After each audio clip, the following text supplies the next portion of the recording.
ভালো সাড়া পাচ্ছি। পুলিং এজেন্ট আছেন তাদেরকে বের করে দেওয়া হচ্ছে। আমরা জনগণের জন্য কাজ করতে এসেছি। সামনে সরকার চলবে এটা আল্লাহ একমাত্র জানে। আলোচনার কেন্দ্রবিন্দুতে ছিলেন তারা।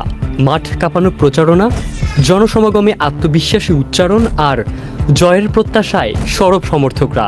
কিন্তু ফল ঘোষণার মুহূর্তে বদলে গেল সব হিসাব। অন্তর্বর্তী সরকারের দায়িত্ব গ্রহণের 18 মাস পর আয়োজিত ত্রয়োদশ জাতীয় সংসদ নির্বাচনে তারেক রহমানের নেতৃত্বাধীন বাংলাদেশ জাতীয়তাবাদী দল বিএনপি 2/3 বেশি আসনে বিজয়ী হয়ে নিরঙ্কুশ সংখ্যাগরিষ্ঠতা অর্জন করেছে। তবে এই বিজয়ের গল্পের আড়ালে রয়েছে আরেক বাস্তবতা। জয়ের সম্ভাবনা জাগিয়েও শেষ মুহূর্তে পরাজয়ের তিক্ত স্বাদ পেয়েছেন দেশের রাজনীতির বহু হেভিওয়েট প্রার্থী। এসব প্রার্থীর মধ্যে উল্লেখযোগ্য কয়েকজন হলেন নাসির উদ্দিন পাটোয়ারি। ত্রয়োদশ জাতীয় সংসদ নির্বাচনে প্রচারণার দিক থেকে সবচেয়ে বেশি আলোচিত ছিল রাজধানীর ঢাকা 8 আসন।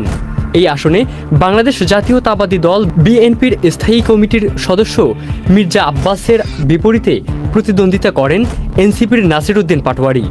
নির্বাচনী প্রচারণাকালে নানা ইস্যুতে আলোচনায় উঠে আসেন তিনি। মির্জা আব্বাসের সমালোচনা এবং বিভিন্ন রাজনৈতিক কর্মকাণ্ডের মাধ্যমে সাধারণ মানুষের দৃষ্টি আকর্ষণ করতে সক্ষম হন।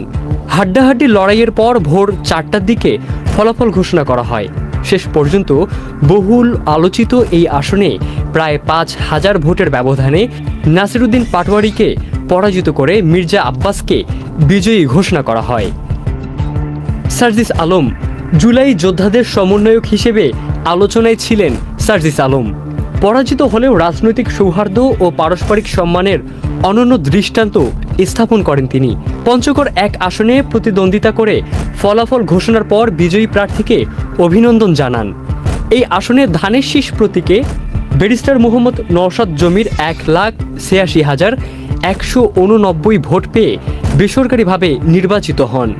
তার নিকটতম প্রতিদ্বন্দ্বী এনসিপির উত্তরাঞ্চলের মুখ্য সংগঠক সম্পাদক সার্জিস আলম শাপলাকলি প্রতীকে পান 1,68,049 ভোট।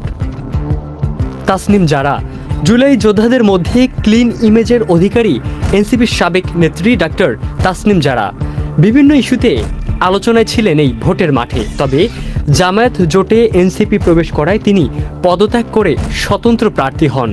ঢাকা 9 আসনে হাবিবুর রশিদ হাবিবের বিপক্ষে পরাজয় বরণ করেন তাসনিম জারা। এই আসনে তিনি ফলাফলের দিক থেকে 3 নম্বরে ছিলেন। মামুনুল হক ত্রয়োদশ জাতীয় সংসদ নির্বাচনে ঢাকা 13 আসনে বিএনপি মনোনীত প্রার্থী ববি হাজ্জাজ এবং 11 দলীয় নির্বাচনী ঐক্য সমর্থিত মাওলানা মামুনুল হকের মধ্যে হাড্ডাহাড্ডি লড়াই হয়েছে। এই আসনে আলোচনায় ছিলেন বাংলাদেশ খেলাফতে মজলিসের নেতা মামুনুল হক। আসনটিতে ধানের শীষ প্রতীকে বিএনপির প্রার্থী ববি হাজ্জাজ পেয়েছেন 88,387টি ভোট। অপরদিকে 86,067টি ভোট পেয়েছেন মামুনুল হক। তাদের ভোটের ব্যবধান 2,320। যদিও ভোর রাতে মাওলানা মামুনুল হক নির্বাচনের ফলাফল টেম্পারিংয়ের অভিযোগ তুলেছিলেন। হোয়াইট প্লাস প্রো সেনসিটিভ স্কয়ারের মাঠের বাইরেও তো আমরা এভাবে দেশপ্রেম দেখাতে পারি। আমিনুল হক ত্রয়োদশ জাতীয় সংসদ নির্বাচনে ঢাকা 16 আসনে ধানের শীষের প্রার্থী ছিলেন আমিনুল হক। তিনি বিগত সময়ে রাজপথে আন্দোলন সংগ্রামে ছিলেন সরব। জেল জুলুম নির্যাতনের পাশাপাশি জনপ্রিয়তার কারণে জয়ের ব্যাপারে ছিল আশাবাদী। তবে জামায়াতে ইসলামের দাড়িপাল্লার প্রতীকের প্রার্থী কর্নেল অবসর মোহাম্মদ আব্দুল বাতেনের কাছে তিনি পরাজিত হন। ঘোষিত ফলাফল অনুযায়ী ঢাকা 16 আসনের 137টি কেন্দ্রে দাড়িপাল্লা প্রতীকের প্রার্থী অবসরপ্রাপ্ত কর্নেল মোহাম্মদ আব্দুল বাতেন মোট ভোট পেয়েছেন 86,823টি। আর তার নিকটতম প্রতিদ্বন্দ্বী বিএনপি মনোনীত ধানের শীষ প্রতীকের প্রার্থী আমিনুল ইসলাম পেয়েছেন মোট 84,207 ভোট।